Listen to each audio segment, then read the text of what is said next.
Bonjour à tous. Dans cette vidéo d'aujourd'hui, nous allons vous parler de la radioprotection, qui est un ensemble des mesures prises pour assurer la protection de l'homme et de son environnement contre les effets néfastes des rayonnements ionisants. Sous le nom de Wolfgang Cantel, où il y a un anthropogammamètre, il y en a aussi ceux qui le disent anthroporadiamètre, c'est-à-dire c'est des termes. Et là, quand on a un émetteur gamma, comme je vous ai dit tout à l'heure, quand on a affaire à un émetteur de alpha et bêta, naturellement on passe à un examen radiotoxicologique, donc on utilise soit des liquides biologiques ou d'autres.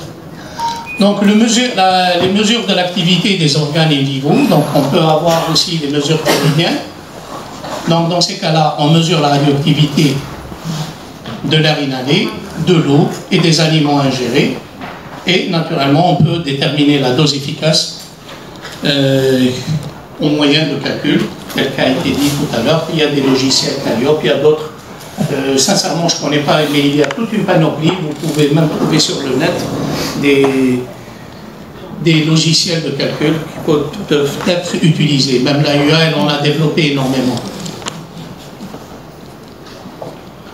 Donc pour l'exposition interne, donc on a la protection collective qui est l'une des choses les plus importantes et souvent elle est négligée.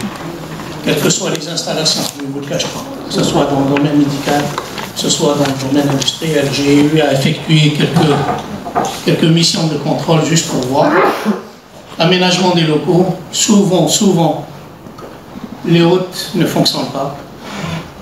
Sinon, les boîtes à gants parfois sont déchirées. La ventilation, elle fait défaut. On a aussi le contrôle des effluents.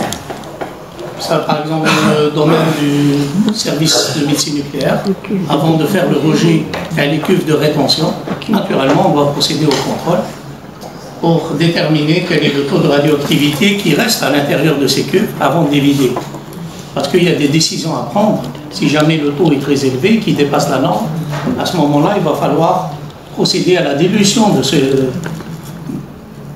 liquide, de ce déchet, naturellement pour ramener la radioactivité au plus bas possible.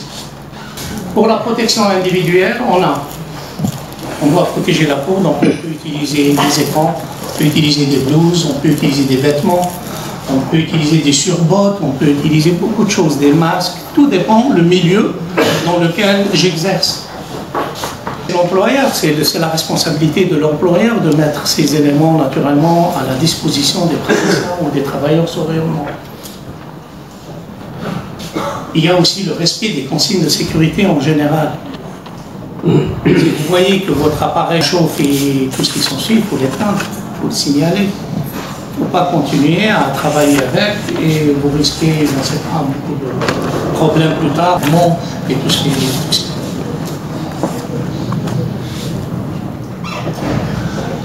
Bon, en ce qui concerne la protection de la population, parce qu'on ne peut pas... Tout à l'heure, on a dit que probablement il n'y a rien pour la population.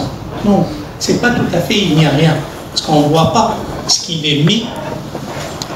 Quand vous avez une installation qui est conforme, que ce soit dans le domaine médecine nucléaire par exemple, vous avez une organisation de la radioprotection, le cheminement de la matière radioactive, comment elle est utilisée et comment le malade, par où il doit sortir, là vous allez comprendre que le patient ou le public, il est bien protégé. Parce qu'il ne suffit pas de lui dire, parce que l'organisation interne fait en sorte qu'il y ait une protection pour le public. Donc l'opérateur, il travaille avec une blouse de 0,35, 0,25, 0,35 jusqu'à 0,50 mm de plomb. Blouse plombée.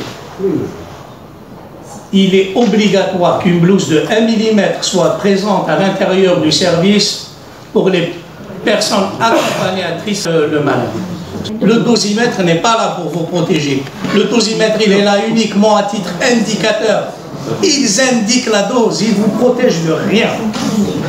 Vaut mieux avoir une installation conforme que d'avoir le dosimètre et travailler dans un milieu non conforme. Ça, c'est très important. N'oubliez jamais.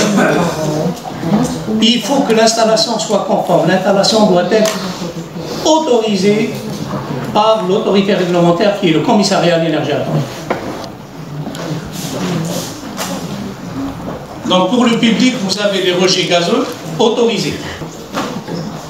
Nous avons aussi des voies de cheminement jusqu'à Londres. Donc ça peut être contaminé suite à un accident nucléaire, ça peut être contaminé suite à un rejet ou une installation de fabrication de combustible. Ça peut sortir dehors et ainsi de suite. Donc on aura beaucoup. Et tout ça, naturellement, vient à travers la chaîne alimentaire. La chaîne alimentaire. Tout ce qui est nucléaire, le grand problème, c'est le césium. Fukushima, bon, je ne connais pas le Fukushima combien, mais croyez-moi, Tchernobyl, qui est la référence en accident nucléaire en 1987 en Ukraine, c'est juste presque 1 kilo et quelques de césium, c'est tout. Hein. Ne pensez pas que le réacteur, il a vidé des tonnes de césium. Parce que tous les métaux lourds radioactifs, quand il y a explosion, vont tomber sur une circonférence de 100 mètres, 200 mètres, 300 mètres, voire 1 kilomètre, c'est tout. Mais tout ce qui vient vers nous, c'est des aérosols, toute cette poudre radioactive qui est transportée, véhiculée par les vents, par les nuages. Et naturellement, quand il pleut, tout ça, elle tombe. Et vous avez naturellement des plantes, vous avez des salades, vous avez des trucs. Et ça passe dans le lait, ça passe partout, naturellement. Et nous, on doit contrôler tout ça. Même si le problème ne vient pas de Chine ou vient d'ailleurs, on est obligé de le faire. Voilà, je vous remercie. Merci d'avoir regardé cette vidéo. Abonnez-vous et partagez-la sur Facebook. À très bientôt pour d'autres vidéos.